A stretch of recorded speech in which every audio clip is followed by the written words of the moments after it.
Okay, hello everyone, good evening. It is Sunday night, about close to 9 o'clock now. I just finished up your first assignment, grading your first assignments. Those take usually a little bit of a shorter amount of time.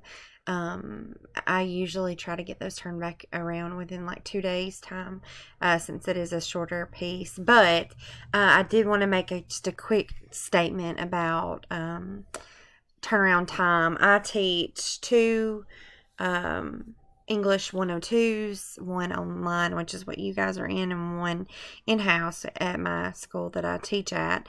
And then I also teach online speech. So I grade about 52 essays every 2 weeks. So I had 52 CTEs to grade, 52 essays. I will always try my absolute hardest to have everything turned in and back to you within 1 week of the date that you submit.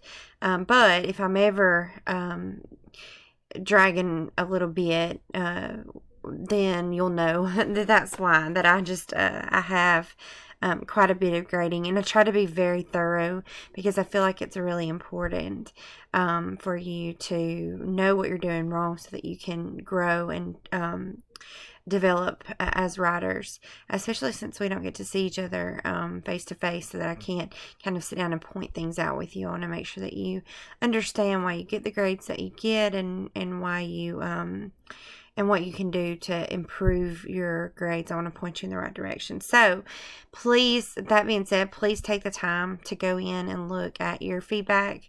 I put comments in the rubric for most everybody, but I also did a lot of writing on the actual CTE. So you can view that in your documents. Those of you that had me last year, or last semester, you know how to go on and view the actual comments that I put on the assignment itself. And then I'll just attach another little video to this email that I'm sending this out in, that gives you some instructions on how to view that feedback if you've never viewed feedback on a rubric or an assignment before in case. Okay, so I wanted to take just a couple of minutes and go over just a couple of notes on the CTE and some different things that I feel like are important moving forward. I noticed some kind of general issues with a little bit of everybody. So just addressing it as a whole group. I addressed your strengths and weaknesses individually on your response, but I want to kind of go over just a couple of things and show you where to find a couple of things that might be really helpful. So at this point, you should be finishing up, going into tomorrow, you should be finishing up the last of the 3 stories that you were tasked to read, which was the story of an hour, A Rose for Emily, and then Soldier's Home. And your essay this week will be on those three stories, and specifically how the use of a third person narrator helps shape our viewpoint of the main character. And so we've kind of been putting all those steps into place. Your CTE kind of fits nicely into your paper with some editing and trimming. You will be able to use, or you should be able to use, the direction that you went in with your CTE as your kind of your support claim for your research paper, your essay coming up for Story of an Hour, that section.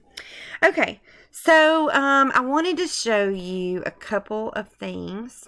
So I feel like as a whole everybody did okay with this first CTE. A lot of you haven't had an experience with this type of writing, so it's like a new thing. And so if you don't know you know, going in and looking at the comments and figuring things out on your own are going to really help you get stronger as a writer. So most of you do seem to have gone to this section of the CTE so that you could see what a sample CTE looks like. Most everybody did really well with the running header up here at the top and the header here on the left hand side. Just a couple of things I'm noticing. You need to insert a space between your last name, and the page number needs to be inserted, not just typed in. If it doesn't, it won't paginate, which means it won't throw a page number on there that will repeat or will go up in number as your pages continue. So make sure that you do that. It's a ticky thing, but it's day, month, and year. It's not January something comma. It's not the slash marks. Make sure that you spell that out properly. The citation, everything that you do for this term, you'll have to have a citation. So the sooner you learn how to do an MLA citation, the better. I gave you this example one on the CTE, and I noticed that a lot of you did a really good job with that. The main problems that I saw were threefold. The first one was a lot of you aren't going back in and checking your submission to make sure that the works cited shows up the way that it's supposed to in Canvas. So make sure that you double check that after you submit. If your papers look a little wonky or it changes up your entire format of your MLA, you can always save it as a PDF. PDFs don't work as great with Canvas, but I can still grade on them, so it's not a big deal if it's changing, if it's Canvas when you upload is changing your works cited and making it all to the left, or making this big gap and dropping down several lines of your citation, then you can save it as a PDF. So the second thing was the ending period. A lot of people left that ending period off. It closes out that citation, so make sure you use that ending period. The last thing is that the title of books, larger works, are always italicized, or if you're writing them like on paper, you underline them just to designate them as a different type of work. Short stories and poems and song titles, things that are shorter in nature, they receive quotation marks. So in this particular MLA citation, we see the flowers should be in quotation marks, and then the Bedford Introduction to Literature should be italicized. In your Essay 102 module, your Essay Resources Help Desk, there are a ton of resources in here for you. I go over the successful essay checklist and the grading process for grading your papers. Please make sure that you check that out this week so that you can see exactly how I'm going to be grading, what I'm going to be looking for. Knowing that before going in is always a good idea. I also put in how to break down a literary analysis prompt. This is a pretty useful little tool when you get a prompt for us, even for a CTE, or get a prompt for an essay. How do you break that down so that you understand every part and component of it in order to be able to write about it? So I kind of go over that.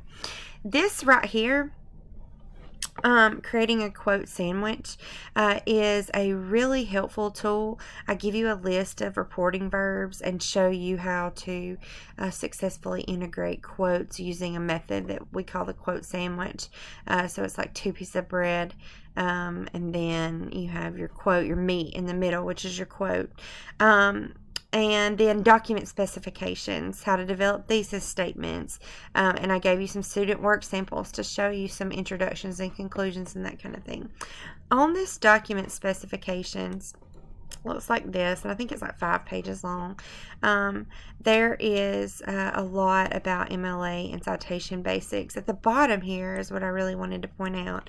If you did not know how to create a hanging indent, the hanging indent information of creating a hanging indent on Google Docs is listed at the bottom of that first page of that 102 document specification. So make sure you check that out. So that you can get that done. This actually is the the works cited page for your very first essay with the correct page numbers and everything. So all you have to do for this first essay, this is kind of a little treat, but is to create on the last page, the last full page of your essay, not at the bottom of your essay, but a works cited page that's separate from the rest of your paper. So it tacks onto your paper, but it's not connected in terms of, like, if you have one paragraph at the top and you put the works cited underneath, you want to make sure that it goes to a clean page, and then it receives a page number and works cited as a title. So it's already done for you here. I already did the legwork for you, just as a way to kind of show you what it looks like and what it needs to be set up, so it kind of kills two birds with one stone. So make sure that you check that out. For this first essay, you always list authors' last name and first name by alphabetical order, and that's the same order that you want to follow in your paper as well. So you talk about it just to give everything that nice little organized flow. You talk about the story of an hour first because it's Chopin, and then Faulkner, and then Hemingway. Okay. Then also there I talk about in the doc specs some more information to help you integrate quotes into your writing.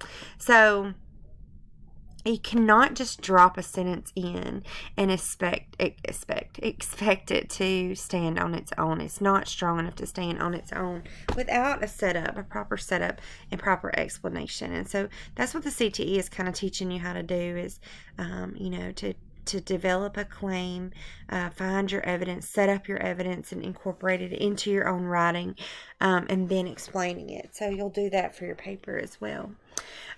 So on your paper, you're going to make sure that you do your citations, in-text citations as well.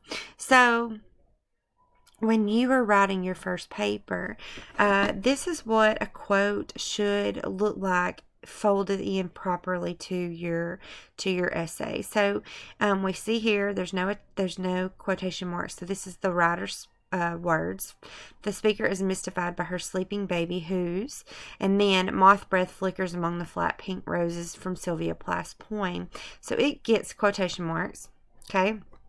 And then you leave the quote. If it's at the end of the line, you're going to leave the quote, and you're going to add a open parentheses, author last name, and the page number that you got the material from. Close parentheses, and then you add your ending punctuation here at the end.